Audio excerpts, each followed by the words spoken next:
તમે મને વોટ આપશો તો મેં શાળામાં સંસ્કાર આપીશ. મારી પહેલાંની નામ કલમ છે.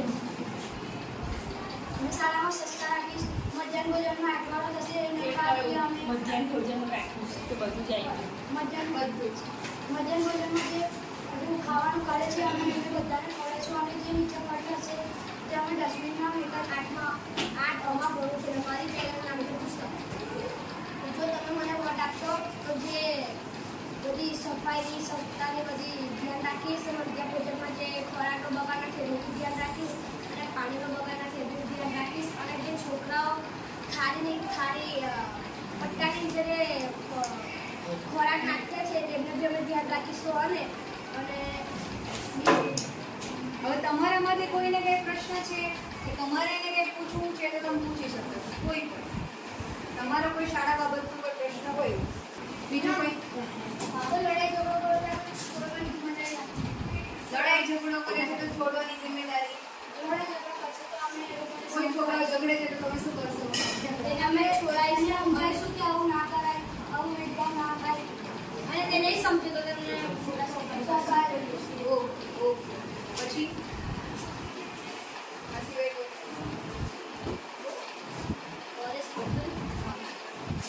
પ્રાર્થના સભામાં છોકરીઓ બેસે છે એના બદલે છોકરાઓ બેસે. પ્રાર્થના સભામાં છોકરીઓ બેસે છે. મોટા ભાગે એવું થાય કે પ્રાર્થના કમિટી હોય તો છોકરીઓ હોય તો છોકરાઓ બેસે તો એના માટે તમે શું કરશો? હવે છોકરાઓને કહીશું કે પ્રાર્થનામાં બેસો તો અમે લોકો સુવિચાર બોલવાની અને પ્રાર્થના સમિતિમાં આખી કમિટી એનો જવાબ સારો. હવે જે છોકરાઓ પ્રાર્થના સમિતિ બેસે તેને અમે કહીશું કે પ્રાર્થના બેસો અને તેમને સમાચાર વાંચવા દઈશું, સુવિચાર વાંચવા દઈશું અને પ્રાર્થના બી ગાવા દઈશું. જો નહીં થાય તેને અમારા મોટા છોકરા કે એમના ક્લાસ ટીચરને મદદ કરીશું. તો મેક્સિમમ એવું કરી શકાય કે ભાઈ પ્રાર્થના સભામાં જે છે સમાચાર વાંચન છે, સુવિચાર વાંચન છે, કેડીકે સ્ટાર છે, તો આ બધામાં છોકરાઓની પણ આપણે એક સરખી માત્રામાં લઈ શકીએ. જેટલી છોકરીઓ હોય એટલા જ પાછા આપણે છોકરાઓ પણ લઈએ.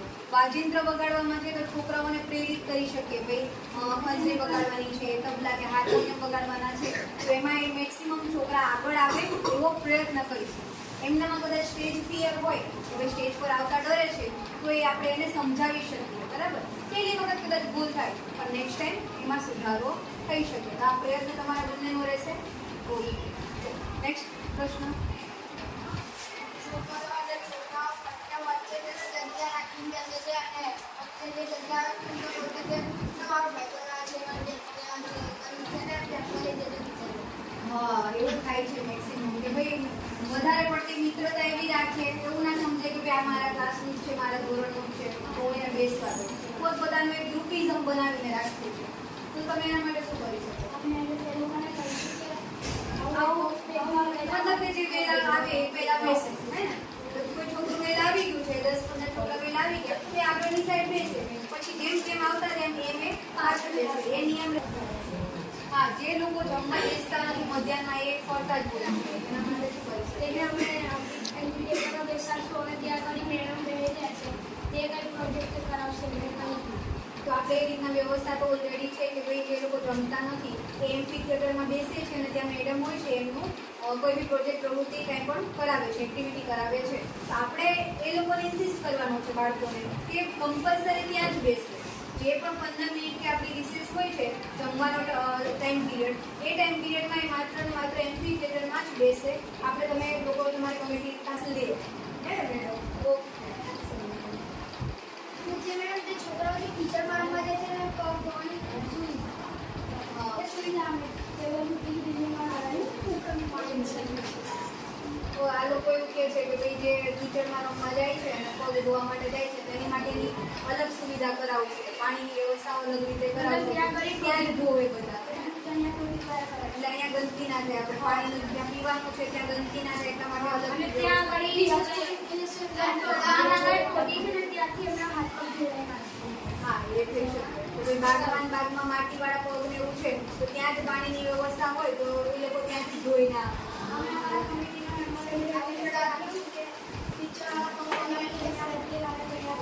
સ્ટ્રોંગ ટીમ કે જે કામ કરે. પછી મહિનાના અંતે એ બધાની રોટેટ કરી દેવાની કામગીરી. બરાબર? જે આ બે પાછળ હતા એ હવે બે આગળ લાઈનમાં. તો આ રીતે તમે તમારી કમિટીમાં બધું ફેરવી શકો.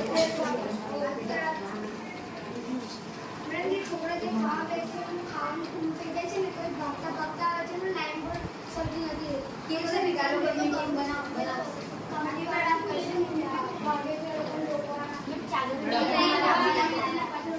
આટલા બધા એ લોકો જ્યારે ટીમમાં રાખશે તો ભણશે કોણ પછી? ભણશે જ ને પણ આખો દિવસ આખો દિવસ રિસેસમાં કરીએ અને પ્રાર્થના ચાલુ કરીએ ચાલુ પીરિયડ જવા દેશો ના? ચાલુ પીરિયડ તમે જશો ના? ચાલુ પીરિયડ ભાઈ એ લોકો નહીં જાય અને ચાલુ પીરિયડે બીજી કોઈ કમિટી બહાર કામ કરવાનું આવતું જ નથી. મધ્યાહન માટે તો તમારી જે 15 કે 20 મિનિટ રિસેસ હોય એ જ જવાનું હોય છે. પ્રાર્થના માટે બી તમારી જે 20 મિનિટ હોય છે એ જ જવાનું હોય છે. તો આખો દિવસનો તો કોઈ સવાલ જ નથી ને બહાર જવા દેવાનો. ના કમિટીને જવા દેવા મળશે ના તો આ છોકરાઓને જવા દેવા મળશે. ભણવાનું બગડશે નહીં. બરાબર ને? Okay done. તમને કેમ એ લોકો વોટ આપે? તમે પ્રચાર તો કરો છો પણ વોટ તમને કેમ આપે એ લોકો? કંઈક તો રીઝન આવવું જોઈએ ને, કારણ તો નહીંતર આ લોકોને ના આપે તો તમને આપે. બધું લઈ લેજે. કેમ કે અમે એમને બધું સુવિધા આવી હતી કે અહીંયા આગળ બૂથ ખોવાઈ જાય છે, ત્યાં આગળ લાંબી લાઈન લાગે છે, ગ્લાસ ક્લીન રહેશે, વોશરૂમ ક્લીન રહેશે, ગાર્ડન ક્લીન રહેશે, ત્યાં આગળ બધું ક્લીન રહેશે, એટલા માટે અમને વોટ આપીને દીધા. આ બધી વસ્તુ ક્લીન રહેશે તો તમે ક્લીન કઈ રીતે કરાવશો? અમે બધા મદદ લઈએ. તમે કરશો? હા. અચ્છા, સારું. जो सुविधा सबसे आपसे बहुत लोग बोलने डरते हैं, वो हमको बता सकते हैं, हम आपसे बताएंगे वो बात. ये लोग इनकी कई बार बुक हो जाती है तो इनको मिलती नहीं है, तो हम उनकी हेल्प करके ढूंढ लेंगे. और इनको जो भी स्कूल में जैसे कि बुक बहुत सारे लोग चेक होती है वो हमसे बोलेंगे तो हम उनकी हेल्प करेंगे दूसरों की बुक उनसे शेयर करवाने के लिए. हम इनकी हेल्प करेंगे. ये लोग बोले थे जो आपसे डरते हैं टीचर, जितने भी मैम सबसे बोलने में लोग डरते हैं तो ये हेल्प करेगा, पर ये अकेले नहीं करेगा हेल्प. मैं ऐसा चाहती हूँ कि सब मिलके एक साथ काम करें. स्कूल तो सबकी है, गार्डन है, ये सब कुछ जितने भी क्लीन रखने चाहिए. वो आपने अभी धानी से पूछा कि वो क्लीन करेगा अकेले, नहीं, हम सब मिलके करेंगे. Very good.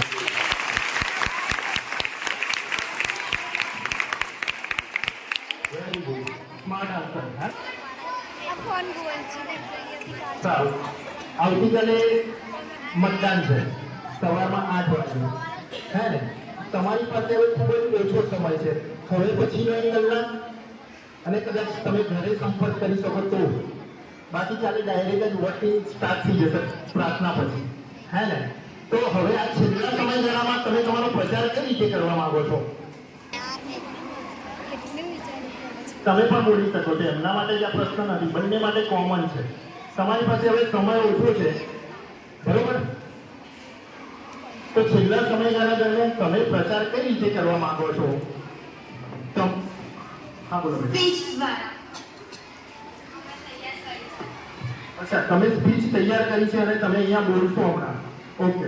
એ સિવાય આ ડિબેટના માધ્યમથી તમે કંઈ કહેવા માંગો છો? હા બોલો બોલો, આપો એને માહિતી. हम બધા બાળકોને સમજાવીને પણ કરી શકીએ છીએ. સમજાવવા માટે તો 1 કલાક એટલો લોકો સામે બેઠેલા છે, ઘરે જઈને સમજાવશો? हाँ बोलो. हम इनकी हेल्प करके हम अपना वोटिंग जो है इनसे हम वोट मांग सकते हैं. हाँ, आप वोट तो मांग सकते हो, लेकिन अब आपके पास समय बहुत कम है, तो अब आप आगे क्या करेंगे उसके लिए?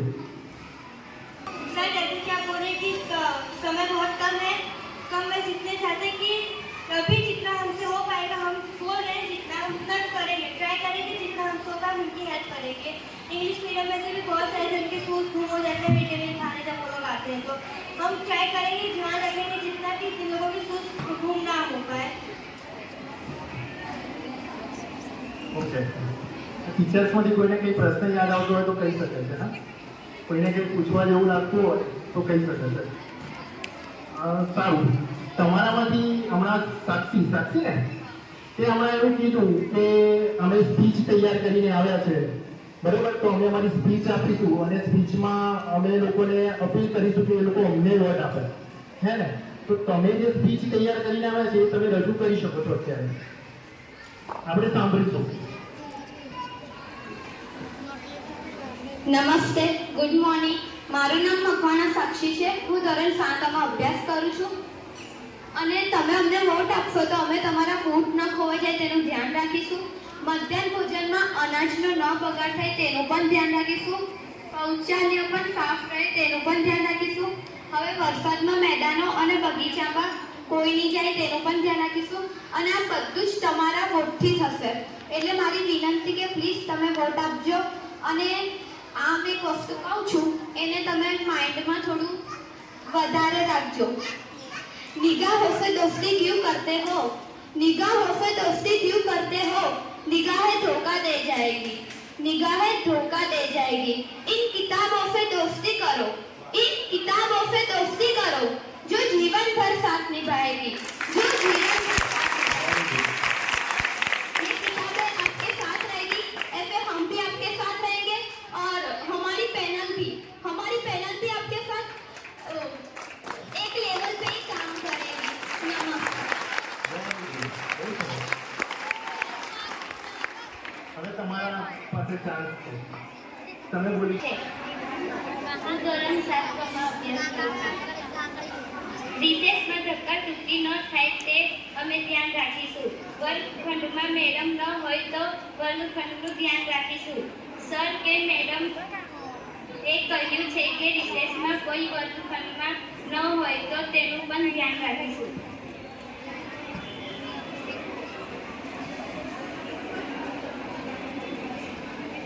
ये आपके लिए.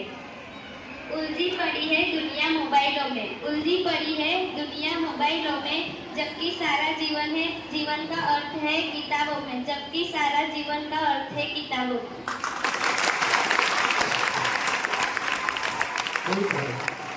ચલો, હજી તો કોઈને કંઈ કહેવું છે? સાક્ષીને વધારે કહેવું છે. સાક્ષીને? ઓકે. नमस्ते, मारू नाम धारणकी राजपूत है. पुस्तकों के बिना एक कमरा आत्मा के बिना शरीर के सम्मान है. Thank you.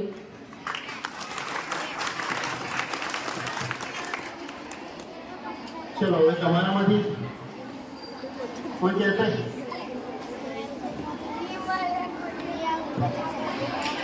સારું હવે ઓકે, બોલો. ભાઈ આપણે શાંતિ જાળવી. અમે તરણેતર મેદાનમાં સ્વચ્છતા જાળવીશું. જે તમે કિચડવાળા પગ લાવો છો એ પહેલાં ત્યાં પાઇપ નીકળી છે ત્યાં જોશો તો તમે જોડાવો તો જાતે જોશે. એમાં વનસ્પતિને બી પાણી મળી રહેશે અને ફૂલ બી ઉગી જશે ત્યાં.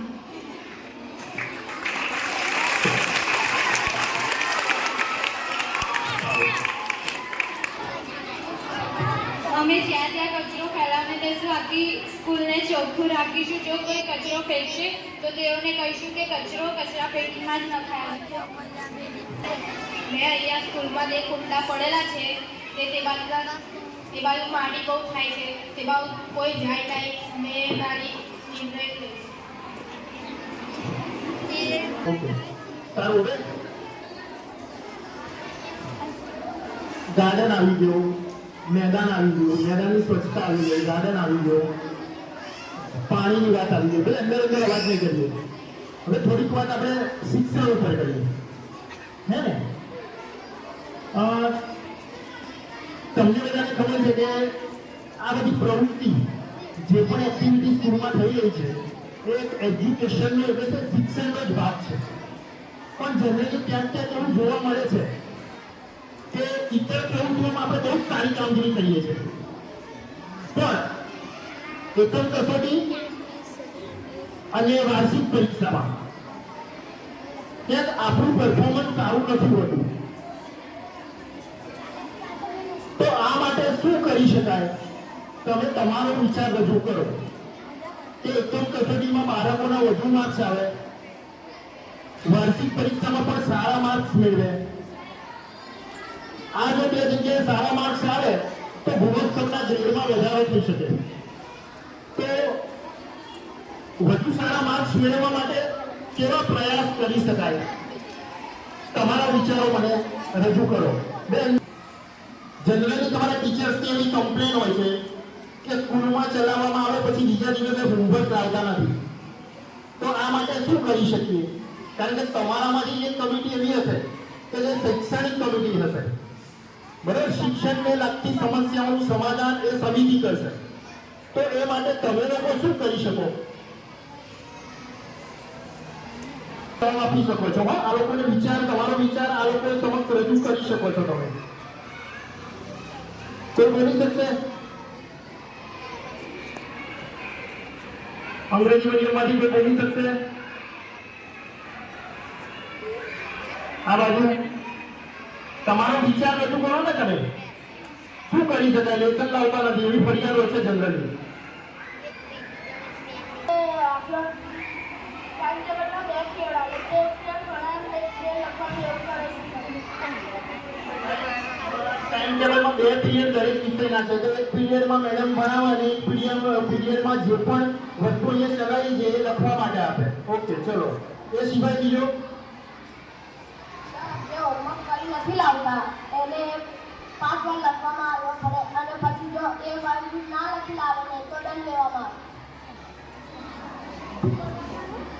દંડ લેશો તો પાછા તમે એવું, તમારા વાલી એવું કહેશે કે પૈસા ઉઘરાવા છે, આવું કહેશે ને? હા, બોલો. તમારામાંથી બોલવાનું છે તમને? હા, દીકરા બોલો. સર, અમે એ લોકોને સમજાવીશું કે મેડમ જે લેસન આપે છે તમે રેગ્યુલર કરીને આવો અને તમે ઘરે 1-2 કલાક એને વાંચવાનું. જે લોકો લેસન ના લાવે અને સ્કૂલ છૂટ્યા પછી લખવા બેસવાનું. તારી જોડે તારા મેડમ બી રોકાશે. કયા ક્લાસમાં ભણત તું?